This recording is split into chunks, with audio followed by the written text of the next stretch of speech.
Bienvenidos, valientes de la oscuridad. Antes de adentrarnos en historias que estremecen el alma, quiero contarte algo especial. Ya está disponible nuestro primer libro Sombras que no duermen, con relatos inéditos que podrás llevar siempre contigo. Encuentra el enlace en la descripción. Y recuerda, únete a nuestra comunidad, suscríbete al canal y activa la campanita para no perderte ninguna narración aterradora. Prepárate, la penumbra aguarda. Llegué a la iglesia al filo de la tarde, cuando el aire aún conservaba la temperatura indescifrable que antecede a la noche y las golondrinas cortaban el cielo con líneas que se desvanecían antes de tocar los tejados. La carretera secundaria, bordeada por huertos ya cegados, me había depositado en el atrio como si el volante hubiera girado solo. No había campanas, ni voces, ni el rumor habitual de una plaza en domingo, solo la mezcla callada de piedra vieja, polvo que fermenta con la humedad y un aroma desleído a cera que parecía venir desde un tiempo al que nadie pertenece ya. Tenía la llave en el bolsillo, una de esas llaves de hierro con peso de objeto que conoce secretos, y mi tarea era sencilla: tomar medidas, fotografiar retablos, anotar grietas en los arcos, confirmar el estado de la techumbre. La diócesis quería un informe y yo, últimamente, me estaba acostumbrando a escuchar cómo hablan los edificios cuando los dejas solos, cuando te detienes lo suficiente como para oír su respiración lenta. La puerta respondió con un gemido compacto, más cercano a un animal perezoso que a la madera. Dentro, la nave se desplegó con la austeridad de un pasillo de hospital. Lo pensé al notar ese brillo mate de las baldosas, el orden de los bancos, la manera en que el ojo se estiraba hacia el altar como si fuera un pasillo que termina en una luz que no alivia. El olor a incienso dormido y madera encerada me recibió antes que la penumbra, y por un momento sentí que atravesaba un límite invisible, como una película fina de agua apenas perceptible sobre la piel. Dejé la mochila junto al primer banco y esperé a que los ojos se acostumbraran. No había velas encendidas, pero un restillo dorado venía de la sacristía, filtrándose por una rendija en la puerta, expandiéndose como un aliento templado que acariciaba la nave y luego volvía a esconderse. Encendí la linterna, apunté al crucero, y el haz recogió una constelación de motas en suspensión.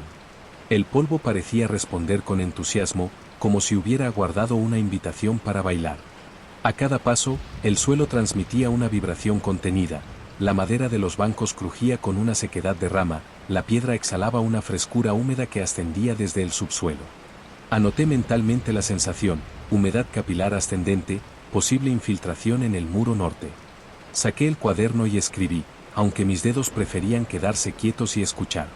La iglesia era pequeña, de nave única y ábside semicircular, con una torre baja adosada al sur. En el muro norte, 3 hornacinas vacías parecían bocas a medio bostezar.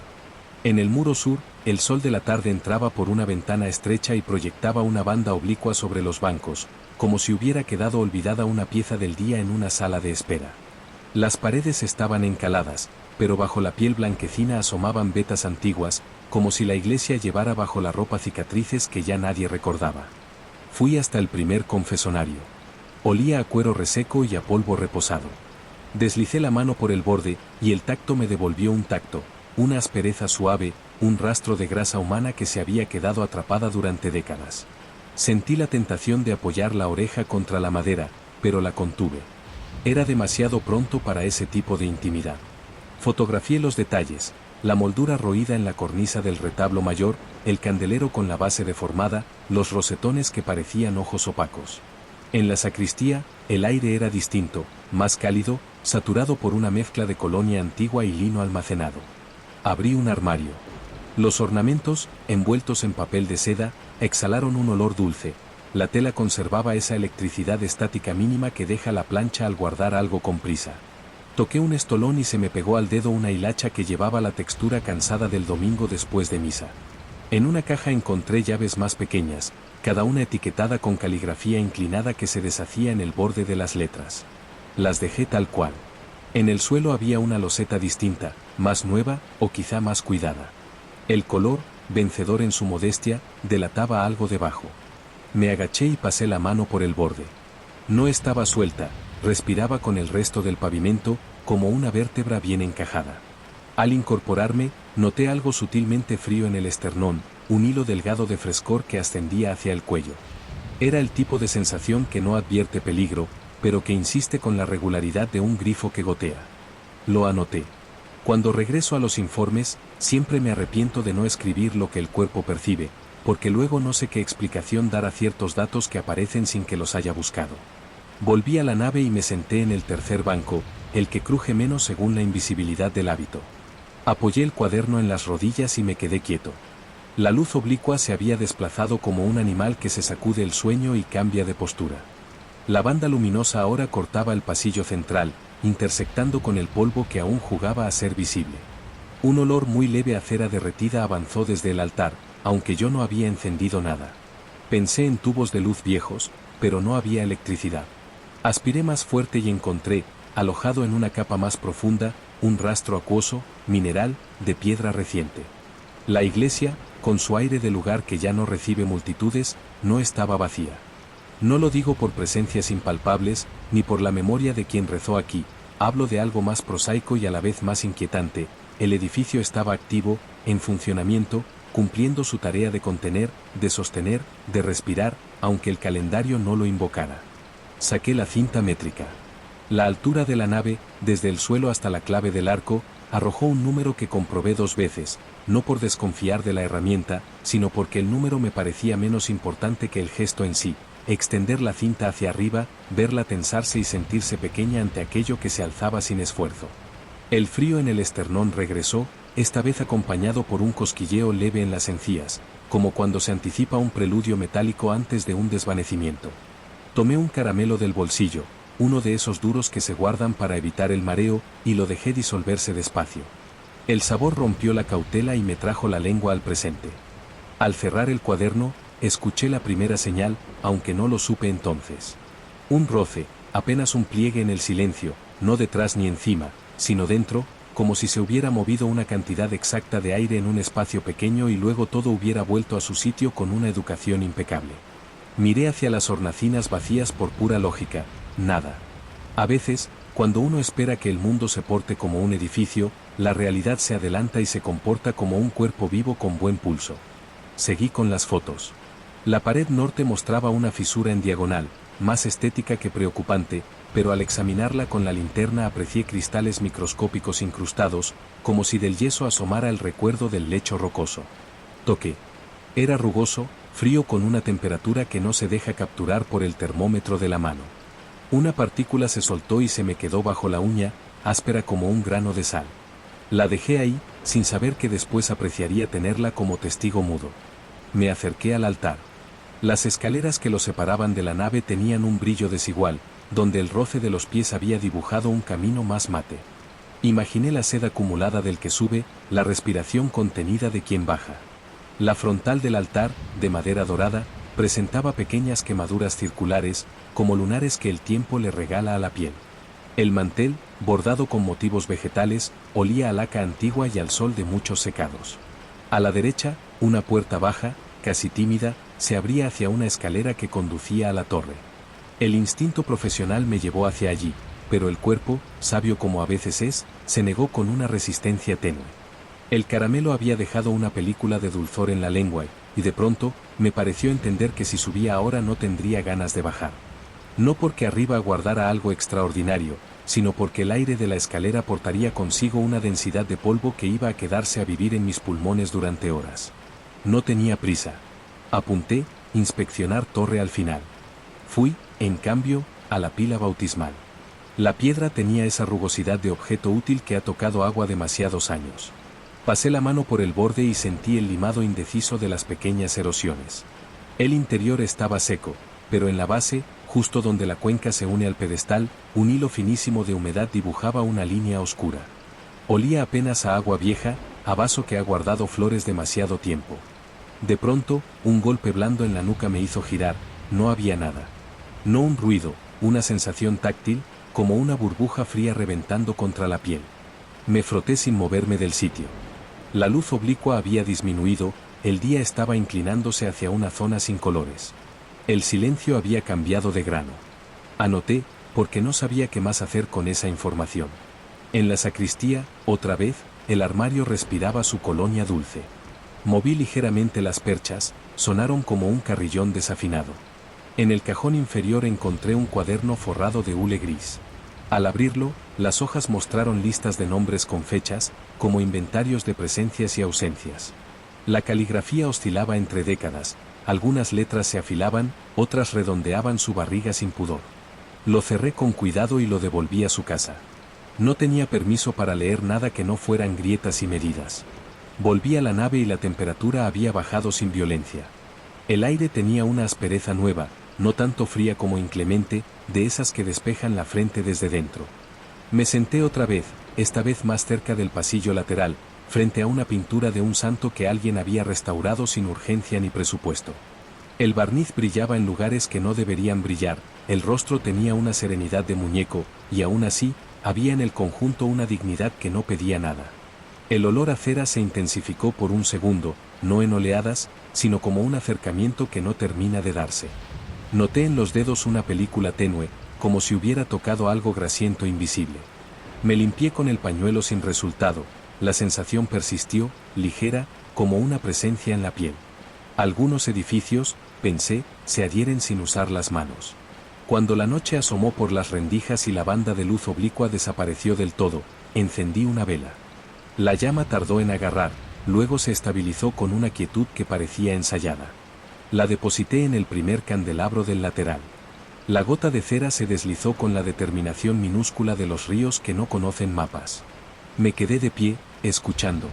El sonido en una iglesia vacía no es el silencio, es un conjunto de movimientos tan lentos que el oído normal no los llama por su nombre. La madera contrae una fracción de milímetro, la piedra suelta humedad por una porosidad que no se ve, el aire cambia de densidad entre el suelo y la bóveda, y la oscuridad se desplaza como un líquido que el recipiente distribuye con paciencia. La sombra de la vela se proyectó hacia atrás, alargándose hasta tocar el borde del confesonario. Yo, sin querer darme cuenta, había colocado la llama en una línea que, vista desde arriba, uniría el altar, la pila, el banco tercero. Son coincidencias que uno solo advierte cuando ya está dentro de la figura. Decidí subir a la torre. La puerta, baja, me obligó a inclinarme de un modo que el cuerpo siente impropio en lugares sagrados. La primera bocanada de la escalera huele a polvo tibio, un olor que recuerda al interior de los libros viejos y al forro de los abrigos de invierno guardados en altillos. La linterna abrió un túnel en espiral, recogiendo la superficie rugosa de cada peldaño. El tacto de la barandilla, fría y granulada, dejó una especie de pulpa de piedra en la palma. A medida que ascendía, el olor cambiaba, a madera seca, a cuerda envejecida, a aves que han usado algún recoveco como casa durante años. En un rellano, encontré una pequeña ventana con un vidrio ondulado. Desde allí, la noche había decidido ser aún tímida, el campo se recogía en un gris que absorbía las formas, y el tejado de la iglesia, visto a través de ese vidrio, parecía respirar. Llegué al nivel de la campana. No había campana, solo la estructura que la sostuvo. La cuerda antigua, enrollada en un ángulo, despedía un olor particular, mezcla de fibra vegetal, polvo dulce y algo que recordaba a manos. Toqué la cuerda con un dedo. Experimenté una vibración mínima, no de objeto que cuelga, sino de cuerda que conserva memoria. Me retiré sin saber por qué. En un rincón, un nido vaciado de vida mostraba una arquitectura humilde. Algo crujió con un intervalo más largo de lo normal, como si la madera hubiera terminado una frase. La linterna barrió el techo, allí, una mancha más oscura dibujaba una forma sin forma, un contorno que podría ser humedad o sombra acumulada. No persistí. Cuando bajé, la vela seguía encendida. La nave había adoptado la temperatura de los museos por la noche, una mezcla de frío que no llega a calar y tibieza que no termina de acoger. Estiré la mano y sentí el aire vibrar. No era una corriente, ni un soplo, sino el equivalente en movimiento de un olor que cambia de sitio. Me quedé quieto. Mis oídos reclamaron algo y, como respuesta, un sonido casi luminoso llegó desde el ábside, el chasquido brevísimo de un material que se contrae. A su lado, otro sonido más sutil, una especie de roce de tela fina avanzando sobre madera. Me encontré respirando por la nariz con la meticulosidad de quien cata un vino. En el aire vi desfilar capas superpuestas, humedad limpia, cera templada, polvo golpeado por la luz, piedra húmeda, metal viejo, lino seco. El edificio me había mostrado su paleta, su modo de hablar del tiempo con olores. Di vueltas alrededor de la nave, con pasos colocados en los espacios entre los crujidos, como si hubiera aprendido un baile que alguien había ensayado antes. En el muro norte, junto a la segunda hornacina, la temperatura cambió en 1 centímetro. El cuello lo notó antes que la mano. Era un frío ordenado, sin agresividad, que sin embargo detenía una fracción del ánimo. Acerqué la linterna, nada, excepto la pintura desconchada que dejaba ver capas antiguas, como anillos de árbol al revés. Coloqué la palma sobre la pared. La piel recibió una aspereza pareja, pero detrás, en lugar de la resistencia monolítica de la piedra, percibí una especie de elasticidad mínima, como si entre el muro y el vacío hubiera un intermediario respirando muy despacio. Retiré la mano y noté en la piel el recuerdo del contacto, un recuerdo más húmedo de lo debido. Me senté un rato más, sin propósito. El banco guardaba el calor residual de mi cuerpo de antes, y esa continuidad me tranquilizó. Abrí el cuaderno, dibujé un croquis rápido, la nave, el ábside, la sacristía, las puertas. Hice pequeñas marcas donde sentí los cambios de temperatura, los olores más intensos, los sonidos. El conjunto se parecía a un mapa meteorológico, con isobaras de silencio y frentes de olor. El punto junto a la hornacina norte merecía un símbolo especial, una X con una línea que descendía hacia las losas, porque allí el suelo parecía devolver el peso con una deferencia que no mostraba en otras zonas. Guardé el cuaderno. Me levanté. El paso hacia la puerta grande me pareció más largo que antes. Toqué la llave en el bolsillo, era pesada, tranquila. Hubiera podido irme entonces, cerrar y enviar un correo con el informe preliminar. Pero el edificio, con su modo de estar despierto, me sostuvo un segundo más, el justo para que yo sintiera que aún me debía algo. Volví a la sacristía. La loseta distinta estaba allí, con su color de palabra pronuncia en otro idioma. Saqué una navaja de punta roma y la introduje despacio en la junta. No para levantar la losa, imposible sin herramientas, solo para medir su terquedad. La navaja entró lo que entra un secreto cuando el oído está atento, lo justo para que duele si tiras. La saqué y me quedé quieto. El olor cambió. Si uno pudiera nombrar el olor a debajo de una piedra, diría que es una mezcla de humedad que no ha aprendido a evaporarse y polvo que no sabe flotar. Eso es lo que respiré un instante. Después, el aire volvió a su repertorio habitual. Apagué la linterna, encendí otra vela, la dejé sobre la mesa de la sacristía. Me quedé mirando la llama hasta que el ojo perdió el contorno de todo lo demás. Volví a la nave y me acerqué a la pila. Con el dedo, recogí la humedad del borde y la llevé a la lengua. El sabor fue el de un vaso que ha guardado agua demasiado tiempo, un gusto mineral, muy leve, con una sombra casi metálica. No había cloro ni tratamiento reciente, era agua que solo conocía piedra. Pensé en fuentes subterráneas, en el hilo delgado que a veces se abre paso. Anoté, posible filtración de la base de la pila, inspeccionar cimentación. Me moví hacia el confesonario. Abrí la puertecita lateral. El interior exhaló un aire que había aprendido a no salir. Metí la cabeza con la linterna apagada. La oscuridad contenía un resto de perfume, el tipo de olor que ya no se usa, una colonia con fondo de talco y salida de limón gastado. El olor se había mezclado con la madera durante años y ahora no pertenecía a nadie. Saqué la cabeza, volví a cerrar. Fue entonces cuando me di cuenta del sonido repetido que había estado ignorando. No era un goteo, ni un crujido alterno, ni la vibración de la cuerda de la campana inexistente. Era una respiración. No el ciclo completo, no el gesto hinchable de un pecho que sube y baja, sino lo que sucede alrededor, el ligero aumento de densidad del aire, el modo en que las motas cambian de trayectoria sin chocar, el silencio que aprieta y afloja dentro de los oídos. Un edificio que respira no mueve las paredes, mueve el tiempo, lo adelgaza y lo espesa según su rito. Permanecí quieto, aceptando el compás como se aceptan las reglas de un lugar que te acoge provisoriamente. A cada latido del edificio, el frío del muro norte se hacía más presente, la cera sabía más a cera, el polvo se hacía más suave al tacto, y mi lengua guardaba el sabor de la piedra como si fuera propio. Pasaron, no sabría decir, minutos, quizá una hora. La vela que dejé en el candelabro dibujó un pequeño charco que empujaba su meandro hacia la base. La llama de la sacristía había menguado y su luz filtrada suavizaba la entrada lateral de la nave. La noche afuera se disparó por completo. Sin embargo, dentro no existía la oscuridad cerrada, sino un régimen de penumbras donde todo tiene bordes suficientes para no asustar, pero no los necesarios para calmar. Decidí hacer una última ronda. Fui al ábside. Toqué la piedra semicircular que abraza el altar. El frío allí tenía otra textura, menos porosa, más inmediata, como si el material guardara todavía un latido que se le ha quedado impracticable. En una junta, una diminuta planta blanquecina emergía con obstinación sin hojas. La froté con la yema. La fragilidad se deshizo en polvo y dejó en el dedo un rastro vegetal sin aroma. A veces la vida aprovecha el mínimo error de la piedra. En el último banco, encontré un misal sin cubierta, con las esquinas como pan tostado. Lo abrí por una página al azar. No leí. Miré el color del papel, esa opacidad que solo alcanzan los objetos que han absorbido muchas manos. Devolví el libro a su sitio, pasé la palma por la superficie del banco y sentí, bajo la cera y la grasa antigua, un temblor discreto. No era mi mano. Era el banco, que trasladaba una vibración que no estaba hecha para ser medida, sino aceptada. Miré hacia la puerta. La llave, en mi bolsillo, pesó un poco más. Decidí irme. Apagué la vela de la nave con los dedos, pellizcando la llama para que se retire sin humo.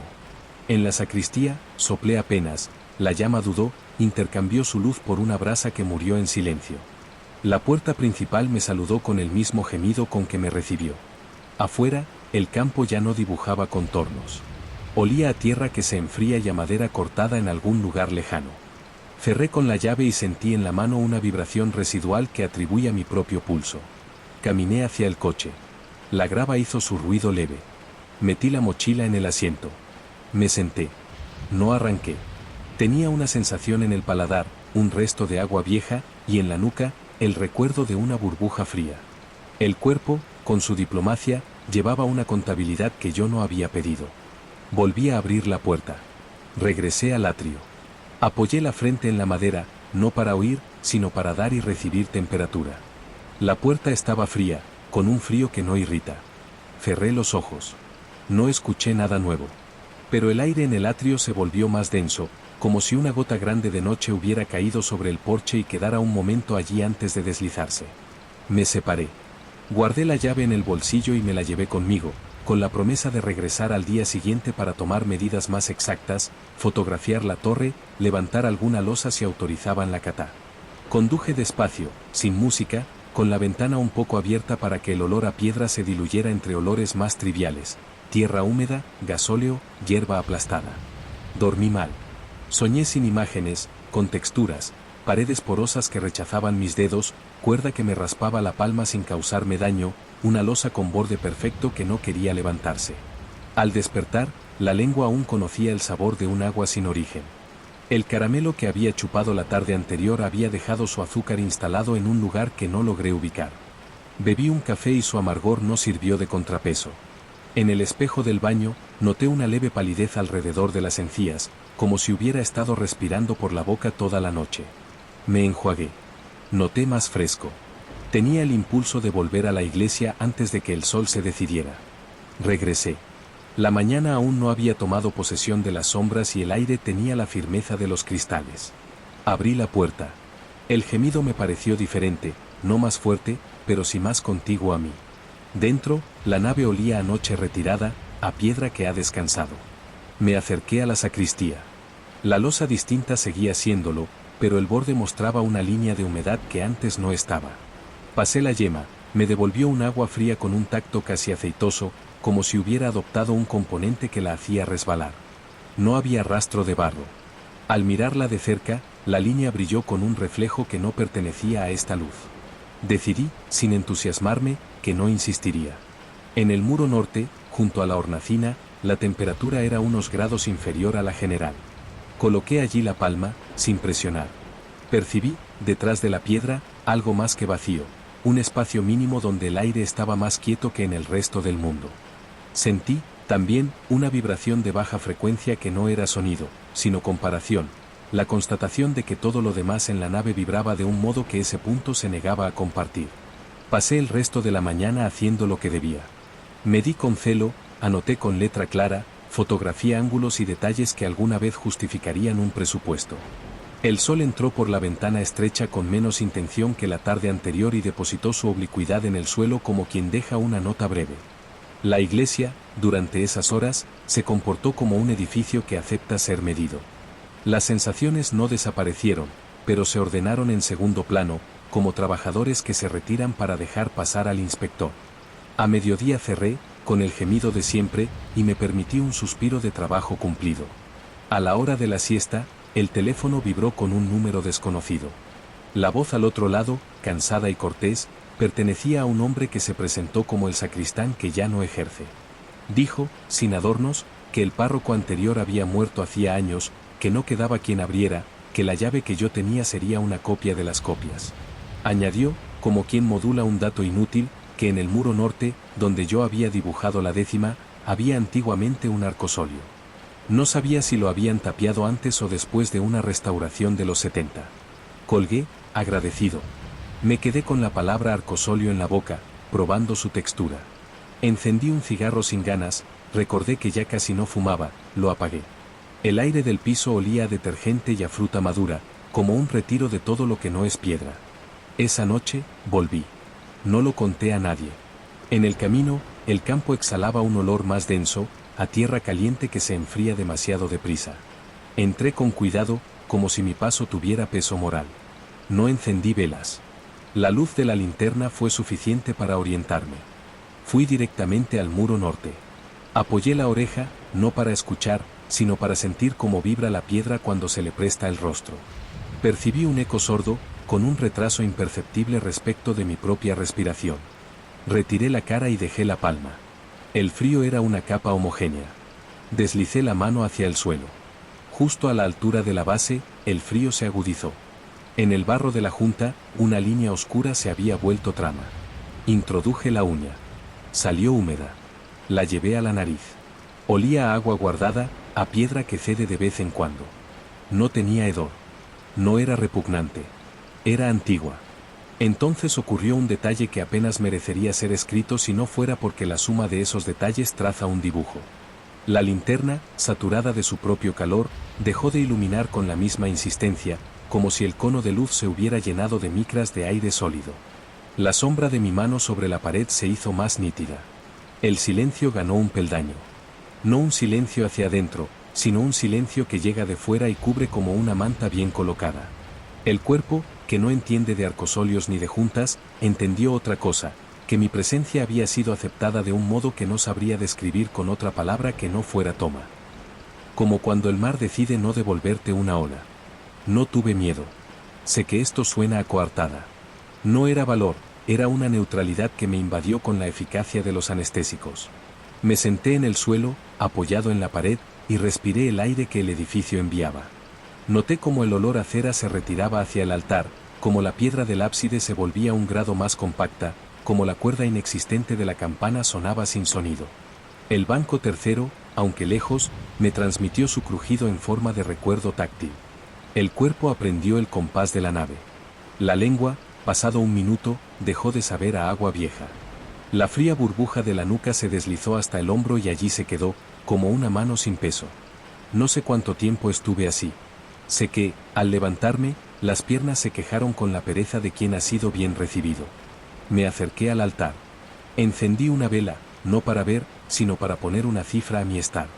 La llama subió y se aquietó como la tarde anterior. Caminé hacia la sacristía. Abrí el armario.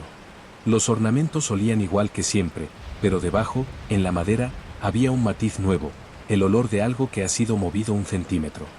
Cerré. Miré la losa diferente. Sin tocarla, supe que debajo el aire se había organizado con mayor decisión. Antes de irme, un último gesto, coloqué el cuaderno abierto sobre el banco tercero, en la página del croquis con la 10ª. No dejé notas, ni nombres. Solo un mapa sin fecha.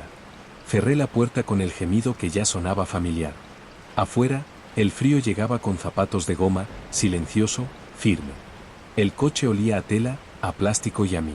Conduje pensando en la llave, en el modo en que se calienta en el bolsillo aunque el metal no guarda bien la temperatura, en la madera de la puerta que había aceptado mi frente, en la cuerda de la campana inexistente que guardaba vibración. No había nada espectacular en todo aquello. Era la clase de día que se escribe en el cuerpo y no en la agenda. Al tercer día, volví por obligación, el informe debía completarse. Llegué más temprano, cuando el rocío todavía retenía ese olor a vidrio mojado. La puerta abrió sin resistirse. La nave, de día, volvió a ser pasillo de hospital. Medí, fotografié, anoté. Todo transcurrió dentro de lo previsto. El muro norte, con su frío exacto, el altar con su mantel de lino, la pila con su hilo de humedad, el confesonario con su colonia exhausta. Me senté en el banco tercero para cerrar el cuaderno.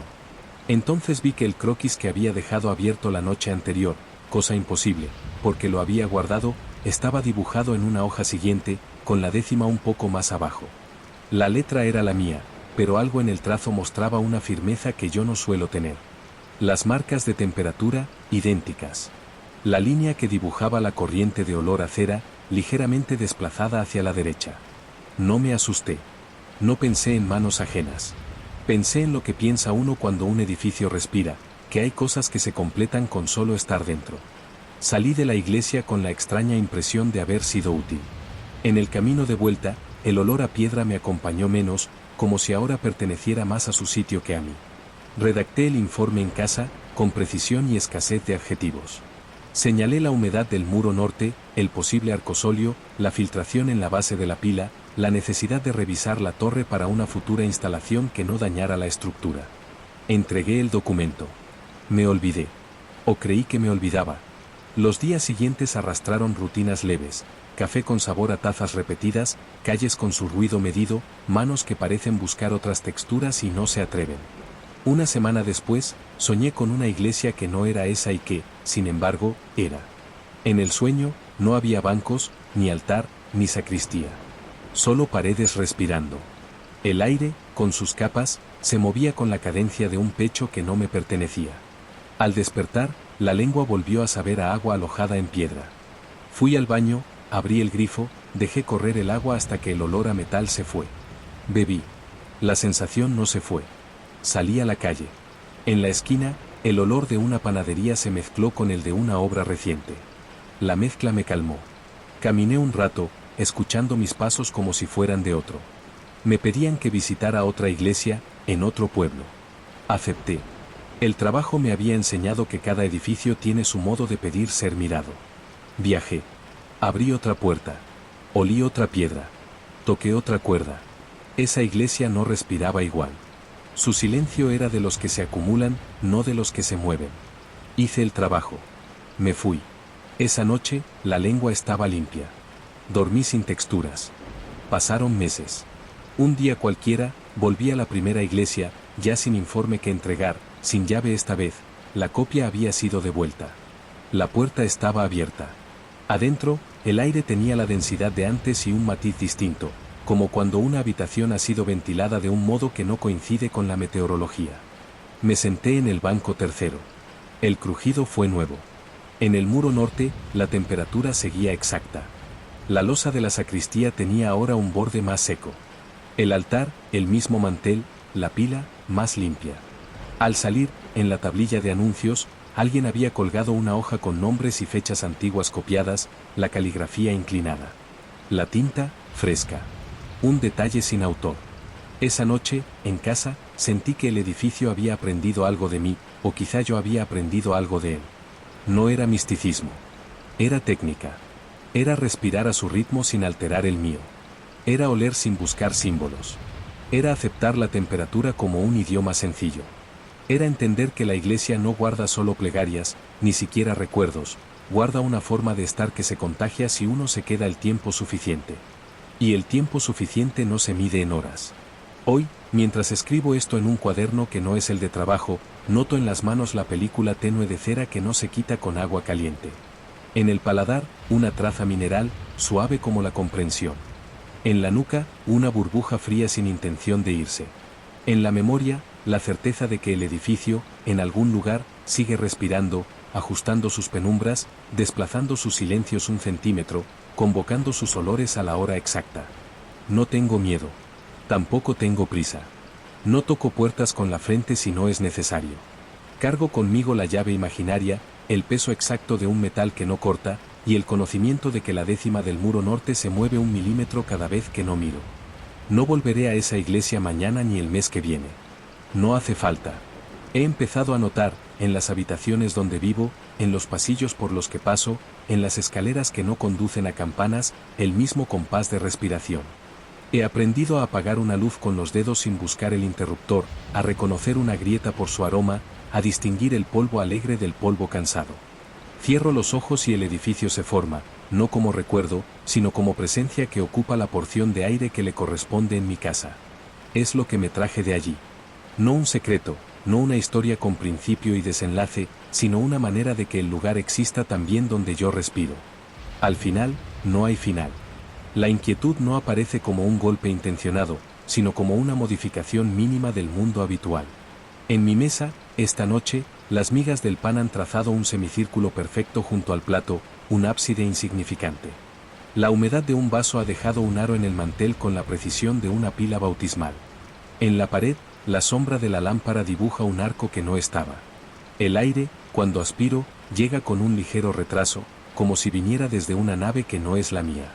Y entre el papel y mi mano, a veces, siento la vibración delicada de una cuerda que nadie ha tocado.